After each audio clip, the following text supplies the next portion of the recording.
తాజా 30 ఆయనతో పాటు మరి నంద్యాలకు సంబంధించిన కౌన్సిలర్లని తర్వాత ఎంపీటీసీని కూడా తీసుకెళ్ళడం జరిగింది అధ్యక్ష. తీసుకొని వెళ్ళి మరి ముఖ్యమంత్రి గారి అపాయింట్మెంట్ తీసుకొని వాళ్ళందరినీ కూడా ముఖ్యమంత్రి గారికి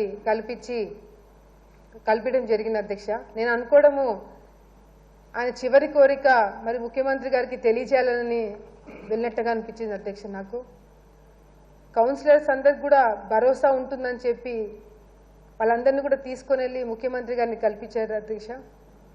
నిజంగా అంటే అంత కమిట్మెంట్, అంత ప్రజల గురించి ఆలోచించే వ్యక్తి నాకు తండ్రి అన్నందుకు నేను చాలా గర్వపడుతున్నా అధ్యక్ష. ఈరోజు సభలో ఇంతమంది పెద్దలు నా తల్లిదండ్రుల గురించి ఇంత గొప్పగా చెప్తుంటే నా మీద బాధ్యత ఇంకా ఎక్కువ పెరిగింది అధ్యక్ష. కానీ నేను ఈరోజు చాలా గట్టి నిర్ణయం తీసుకొని ఇక్కడికి రావడం జరిగింది అధ్యక్ష. నేను అసెంబ్లీకి నన్ను రమ్మని చెప్పి కూడా ఎవరు అడగలేదు అధ్యక్ష. కానీ మా అమ్మ కానీ మా నాన్న కానీ నా పొజిషన్లో ఉంటే ఇదే పని చేస్తారని అనుకుని నేను ఈరోజు తమ్ముడిని చెల్లిని నేను నా కుటుంబ సభ్యులకి అప్పచెప్పి ఈరోజు ఇక్కడికి రావడం జరిగింది అధ్యక్ష.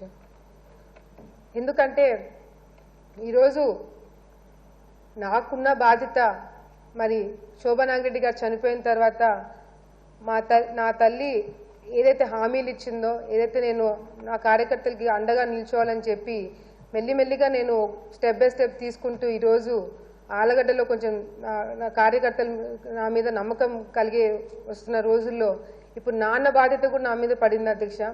కానీ నిన్నటి నుంచి అధ్యక్ష నేను ఎక్కడ భయపడట్లేదు అధ్యక్ష.